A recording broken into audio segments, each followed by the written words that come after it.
Hello the students, welcome back to organise knowledge channel. और आज की जो वीडियो है उसमें डिस्कस करेंगे वर्कशीट 98 फॉर क्लास 9th, विषय सामाजिक विज्ञान है। और ये वर्कशीट आपके लिए 9 मार्च 2022 के लिए शेड्यूल की गई है। आज की जो वर्कशीट है उसमें हम पार्ट 2 यूरोप में समाजवाद और रूसी क्रांति, ठीक है, इसका हम रिविजन करेंगे। सो वर्कशीट शुरू करने से पहले प्लीज़ चैनल को सब्सक्राइब कर लीजिए, बेल आइकन को भी प्रेस कर लो ताकि आपको आने वाली वीडियोस की नोटिफिकेशन वो समय से मिल जाए। सो देखिए क्या दिया गया है आज की वर्कशीट में। 1917 के बाद स्टालिन का सामूहिकीकरण कार्यक्रम शुरू हुआ। तो सभी बच्चे जानते हैं सामूहिकी कार्यक्रम क्या था।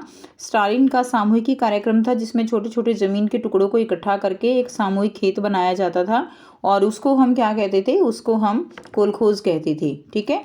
1929 से पार्टी ने सभी किसानों को सामूहिक खेत यानी उनको सामूहिक खेतों को क्या कहा जाता था, कोलखोज, उसमें काम करने का आदेश जो है वो जारी कर दिया था। स्टालिन का मानना था कि कोलखोज यानी सामूहिक खेत बनाने से जो उसकी अनाज की समस्या है वो दूर हो जाएगी, ठीक है। इसलिए उसने सभी जो छोटे छोटे किसान थे उन सभी की ज़मीन को एकत्रित करके और उनके जो है कोलखोज बना दिए और जो भी मुनाफा होता था वो सभी किसानों में बराबर बांट दिया जाता था। लेकिन इसमें सभी जो किसान थे वो खुश नहीं थे और उन्होंने बहुत ज़्यादा इस चीज़ का विरोध किया था। ज़्यादातर जमीन और साजो सामान सामूहिक खेतों के स्वामित्व में सौंप दिए गए, ठीक है। जो भी उनका स्वामी बनाया गया उनको जो है साजो सामान सामूहिक खेत जो है वो क्या कर दिए गए, सौंप दिए गए। सभी किसान सामूहिक खेतों पर काम करते थे और कोलखोज के मुनाफे को सभी किसानों के बीच बांट दिया जाता था। इस फैसले से गुस्साए किसानों ने सरकार का विरोध किया और वे अपने जानवरों को ख़त्म करने लगे। तो इस जो ये फैसला था इससे किसानों में बहुत ज़्यादा गुस्सा था, जिसके कारण सरकार का विरोध किया गया और वे इससे जो है तंग आकर उन्होंने क्या करना शुरू किया, उन्होंने अपने जो जानवर थे उनको ख़त्म करना शुरू कर दिया। 1929 से 1931 के बीच मवेशियों की संख्या में 1/3 में कमी आ गई। सामूहिकीकरण का विरोध करने वालों को सख्त सजा दी जाती थी।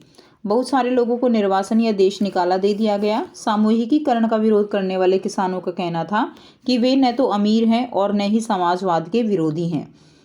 वे बस विभिन्न कारणों से सामूहिक खेतों पर काम नहीं करना चाहते थे, ठीक है। तो जो है वे उन सामूहिक खेतों पर काम नहीं करना चाहते थे क्योंकि मुनाफा बहुत कम था और जो ज़मीन है वो भी एक तरह से अपनी कहलाने लायक नहीं थी।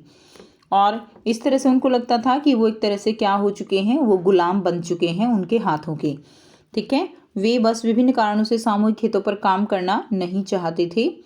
स्टालिन सरकार ने सीमित स्तर पर स्वतंत्र किसानों की व्यवस्था भी जारी रहने दी, लेकिन ऐसे किसानों को कोई खास मदद नहीं दी जाती थी, ठीक है। सीमित स्तर पर कुछ किसानों को उन्होंने कुछ स्वतंत्र किसानों की व्यवस्था भी जारी उन्होंने रहने दी थी, लेकिन ऐसे किसानों को मदद नहीं दी जाती थी, यानी वो एक तरह से उनके लिए दूसरी तरह से उनको टॉर्चर करते थे।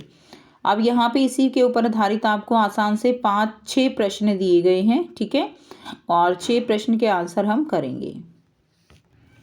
पहला प्रश्न है स्टालिन कौन था। तो जोसेफ विशारियोनोविच स्टालिन एक जॉर्जिय क्रांतिकारी और सोवियत राजनीतिक और सैन्य नेता थे जिन्होंने 1922 से 1953 में अपनी मृत्यु तक सोवियत संघ पर क्या किया था, शासन किया था। ये आंसर आप लिख देंगे। डिटेल में बच्चों आप ऑलरेडी वर्कशीट जब हमने की थी तो बहुत डिटेल में हमने इन चीज़ों को समझा था, ठीक है। तो अब आपको ये रिवीजन वर्कशीट दी गई है। सेकंड है स्टालिन के सामूहिकीकरण कार्यक्रम का संक्षिप्त परिचय दीजिए। तो अनाज की कमी को देखते हुए रूस में स्टालिन ने छोटे छोटे खेतों के सामूहिकीकरण की प्रक्रिया शुरू की, क्योंकि उनका यह मानना था कि छोटे छोटे टुकड़े आधुनिकीकरण में बाधा डालते हैं, ठीक है। इसलिए राज्य के नियंत्रण में छोटे छोटे किसानों से उनकी जमीन छीन कर एक विशाल जमीन का टुकड़ा बनाया जाना था। इसे ही क्या कहा जाता है, इसे ही सामूहिकीकरण कहते हैं, ठीक है। तो ये आंसर आप लिख देंगे। तीसरा है कोलखोज का क्या अर्थ था। तो रूस में सामूहिक खेती को क्या कहा जाता था, कोलखोज कहा जाता था, ठीक है। क्या कहा जाता था, कोलखोज कहा जाता था। नेक्स्ट देखिए प्रश्न 4 है किसानों ने सामूहिकीकरण का क्यों विरोध किया। तो किसानों ने तर्क दिया कि वे अमीर नहीं थे और वे समाजवाद के खिलाफ नहीं थे। वे कई कारणों से सामूहिक खेतों में काम नहीं करना चाहते थे। किसान सामूहिक रूप से काम करते थे और केवल मुनाफे को सभी किसानों में बांट दिया जाता था, इसलिए वो इसका विरोध करते थे। प्रश्न 5, किसान इसका विरोध किस प्रकार कर रहे थे? तो स्टालिन के फैसले से दुखी होकर किसानों ने सरकार का विरोध किया। विरोध जताने के लिए वे अपने जानवरों को मारने लगे। इसके परिणाम स्वरूप 1929 से 1931 के बीच जानवरों की संख्या में 1/3 कमी आ गई। ठीक है, तो 1929 से 1931 के बीच जो है क्या हुआ, जानवरों की जो संख्या थी वो बहुत कम हो गई, क्योंकि बहुत सारे किसानों ने अपने जो मवेशी थे, पशु थे, उनको मारना शुरू कर दिया था। प्रश्न 6 है, विरोधी किसानों का क्या मत था और सरकार उनको क्या सजा देती थी? तो सामूहिकता का विरोध करने वाले को कड़ी सजा दी जाती थी। ठीक है, जो भी सामूहिकता या सामूहिकीकरण का विरोध करता था उसको बहुत कड़ी सजा दी जाती थी। कई को निर्वासित और देश निकाला दे दिया गया था। और जैसा कि उन्होंने सामूहिकता का विरोध किया, किसानों ने तर्क दिया कि वे अमीर नहीं थे और वे समाजवाद के खिलाफ नहीं थे।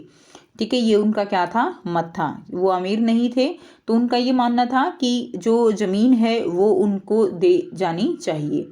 ठीक है, तो ये आपके जो है सारे क्वेश्चंस थे, यहाँ से आप इनको कर सकते हो। अगर आपको वीडियो अच्छी लगी तो वीडियो को ज़रूर से लाइक कर दीजिए, शेयर कर दीजिए और चैनल को सब्सक्राइब कर लीजिए। So thanks for watching. मिलते हैं नेक्स्ट वीडियो में नेक्स्ट वर्कशीट के साथ। Take care, have a nice day.